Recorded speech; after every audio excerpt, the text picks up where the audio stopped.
There you are. Good evening, Anna. How are you? Hello, my darling. I'm fine. I'm fantastic. Fantastic. Now, Anna is calling in from Rome, Italy. For those of you who are meeting her for the first time, Anna has been involved with NeoLife for how many years? 46. 46.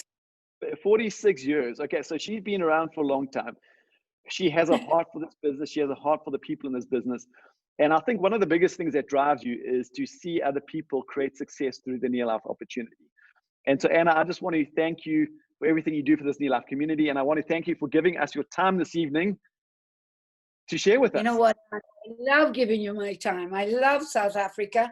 I wish I was there. I wish I could come over and see all the team and embrace all my friends. But We'll do it'll it next happen. year. It will happen. It will Now, happen. for those of you who don't know, Anna was actually with us in South Africa in March, just as this whole pandemic COVID thing was happening and countries were locking down. And I was in Johannesburg. We were about to get on a plane to fly to Port Elizabeth.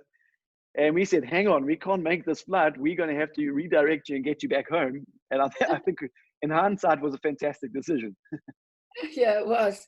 It was. Well, I wouldn't have minded getting stuck in South Africa. I love the There are place. worse places. Absolutely. Yeah.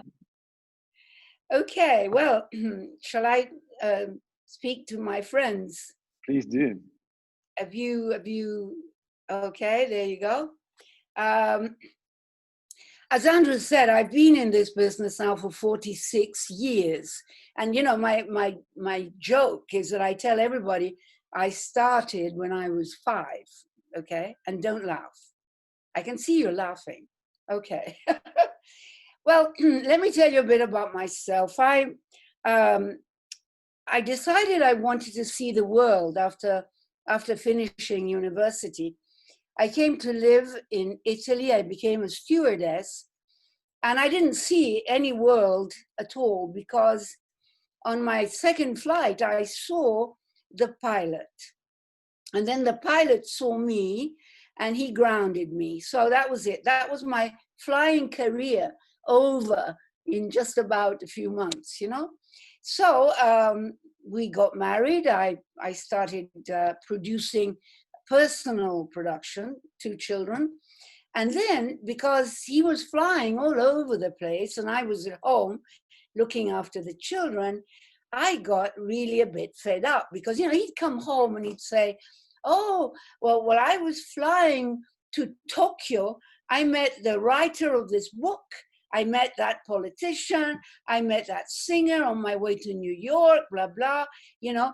And he would say, when I talk to these people, my mind grows. And I was at home, you know, and I was not growing quite as fast. Then one day, my children went to kindergarten. And so all of a sudden, I've got half a day free. I've got half a day in which I can try and look maybe for a spare time job that is fun, something I like doing, you know. And I looked and I didn't really find anything. And then one day, a pilot, the co-pilot on a flight, invited my husband. He said, look, he said, my wife and I together, we have started a new business and we do it in our spare time. Why don't you come and hear what we do with your wife? Bring your wife. So off we went. We went to a meeting room in a hotel. There must have been 400 people and a lot of music and a lot of noise. And then we looked in and there was this big product display, you know. We didn't have, you got to understand, this is 46 years ago. There were no videos. There was no, how do you say, Facebook and Twitter and this and that and the other. All we had was a blackboard and a guy sitting in front of the blackboard drawing the marketing plan. The pilot insisted we sit in the front row. He says, in the front row, you can see better, you can hear better. And my husband kept saying, no, I want to sit in the back. I want to sit next to the exit door. Then if I don't like what you say, I'm just going to get up and I'm going to leave. No, no, no, no, you got to sit in the front row. And off we go, sit in the front row. In comes this little man. He starts drawing the marketing plan. He makes a big circle and he writes, you. And then he points a finger, and by chance, he's pointing at me. And I'm sitting there and I'm thinking, gosh, I've only been here 5 minutes. I'm a circle already. Now, I'm trying to understand what the marketing plan was all about. It was a business plan that was so explained so badly with the chalk on the board and all these circles and all these percentages. And oh my goodness, I just sat there and I didn't really understand anything. Then the meeting comes to an end. And for some reason, and to this day, I remember turning around to the pilot and saying, Claudio, I think I want to do it, but I haven't really understood anything. Are you going to help me? And he says, Ana Maria, I will help you. I will train you. I will teach you everything I know. But, you've got to understand, I've only been in this business 1 week. Now, can you imagine? 1 week. He didn't know anything. I didn't understand anything. And when I looked at my husband, he is sitting there with a sour face and he doesn't want to know anything. In fact, he turns around to me and he says, Ana Maria, I want you to remember that it is you who wants to start in this business. I don't want to have anything to do with it. Well, that's encouraging, isn't it? Here we are. The sponsor didn't know anything. I did not understand anything, and my husband didn't want to know anything. So, what a start. Now, you must be asking yourself, why am I telling you this? Oh, well, it gets worse. Because I didn't understand anything, I went out and I didn't do anything. I didn't do anything. I didn't know the product. I didn't feel like talking to strangers or to people that I knew. I didn't know. So one day, I decided that was it. I didn't want to be in this business anymore. It wasn't for me. It was just ridiculous even trying. So I went to the meeting and the president was there. And the president was South African at that time in Italy. So I went to him and I said, look, I'm very sorry, but I really want to tell you I cannot go on in this business. I'm not very good. I don't know what to do and I don't really want to go on. And he says, what a shame. I thought you and your husband were a lovely couple. I thought you could do a lot, Did you invite some people? I said, oh, well, who can I invite? He said, well, invite your friends. And I was shocked. My friends, I said. How can you expect me to invite my friends? These people, they're architects and pilots and engineers and teachers. These people are professional. They'll never start in a business like this. And he was, going like this with his head. And he said, I understand you have a lot of intelligent friends. He said, what astounds me is that you started. So you must be the only idiot in the whole group. Me, he calls me an idiot. Now, you know what? I go home, I'm so angry. I tell my husband, that man called me an idiot. And my husband says, why? And I explain, and my husband says, he's right. You're an idiot. He said, you're an idiot. You started something and then you don't want to even try to go on. Anyway, that did it. You get called an idiot twice, it really gets to you, right? So I went to my room and I sat on the bed and I started thinking, and I asked myself the most stupid question you've ever heard. You know what I asked? I said, Ana Maria, what made you start? Was it the product? Well, I don't know about you guys watching this for the first time, maybe you already know the product because the people that invited you have already told you about the product. Maybe you've already tried it. Maybe you like it. But you know me, that night, I had never seen it before. So the truth is, I did not start because of the product. Well, then I thought, maybe I started because the business plan was so interesting. But I just told you, I didn't understand the business plan. It was explained so badly, I didn't really understand it at all. Well, then perhaps the sponsor, Claudio, he must have convinced me. But yeah, how could he convince me? He didn't know anything. He didn't know anything at all. He had just started in the business himself.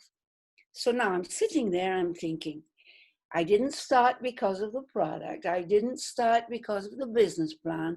I didn't start because of Claudio convincing me. So why? You know, what made me do it? And then it hits me like a hammer. And it's what Andrew said before at the end of his speech. He said, what is your why? What is your reason for even wanting to sit here and listen to this Skype? Well, you know what? I sat on my bed and I realized, I said, I want to start because I had a why. And the why was do something, prove to myself I can do it. Get to the point where I'm doing something I enjoy, leave a sign, show myself, my husband, and my friends that I was going to do my best at something. You know, that's a great point. This, what you're hearing, is about the best company in the world today, but it doesn't matter how good the company is, and it doesn't matter how good the product is, and it doesn't matter how wonderful the business plan is, if you don't go in there like a bull in a china shop, like someone with a purpose, like someone who is aware of their reason for doing it.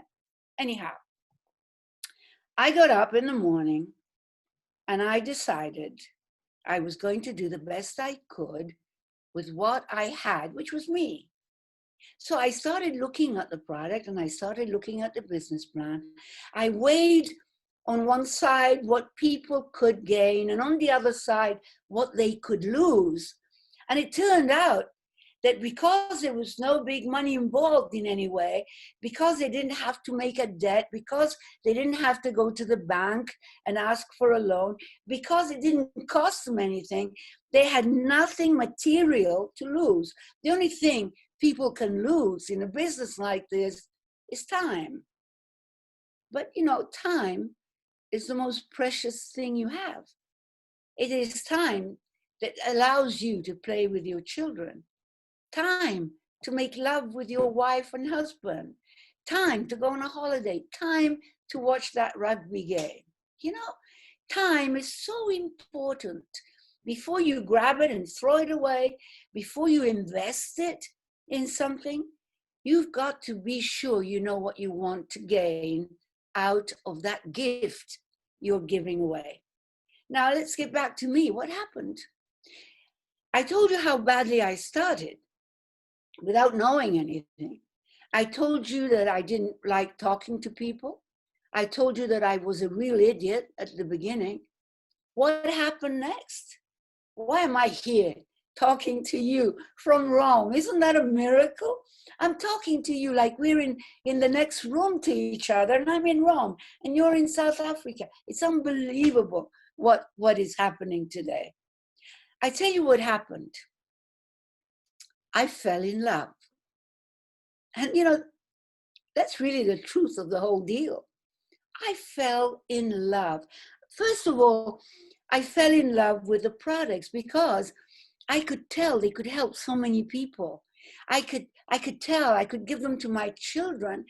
I could make my family healthier. I could make my friends healthier. I fell in love with the product.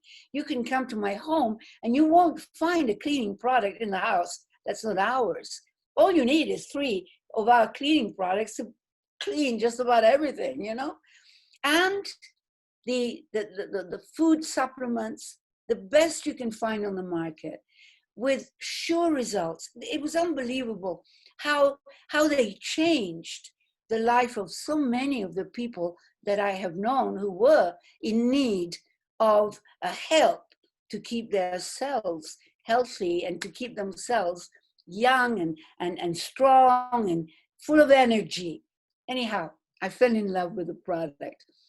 And then when I analyzed the business plan, which at first sight might sound a little complicated with all those little balls, 3 here and 3 there, you know, it all boils down to a very simple thing.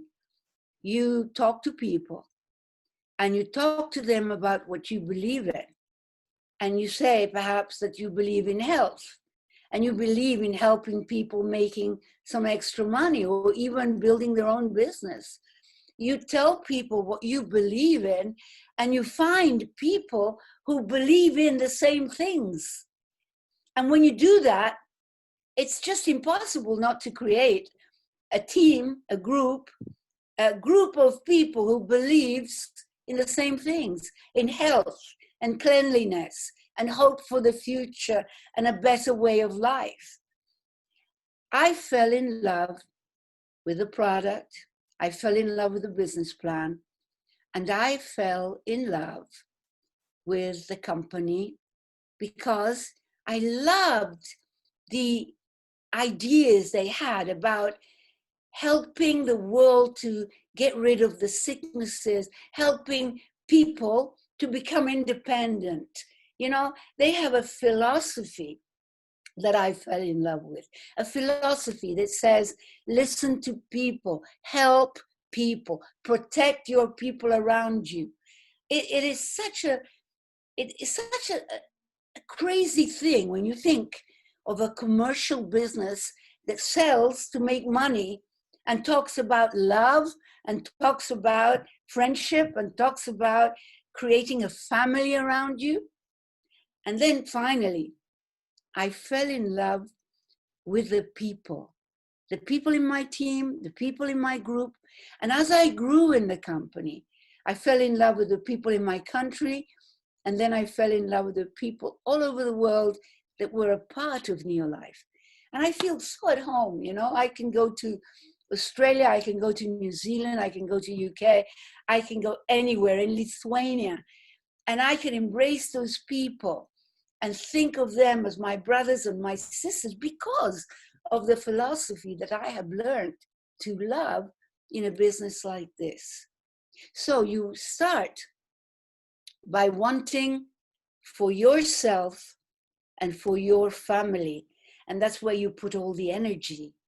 But as you go along, you start wanting for your friends and for the people in your team and for anyone who believes that they can do something to change their lives. And you start working for them even more than for yourself. And you know, whatever you give out comes back 10 times over.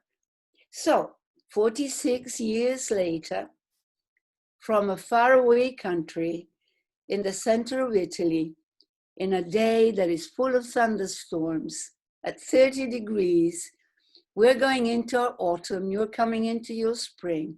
We're at different ends, but you know what? We're exactly on the same path. Love to have spoken to you. Hope to see you again very, very, very soon. And thank you for inviting me.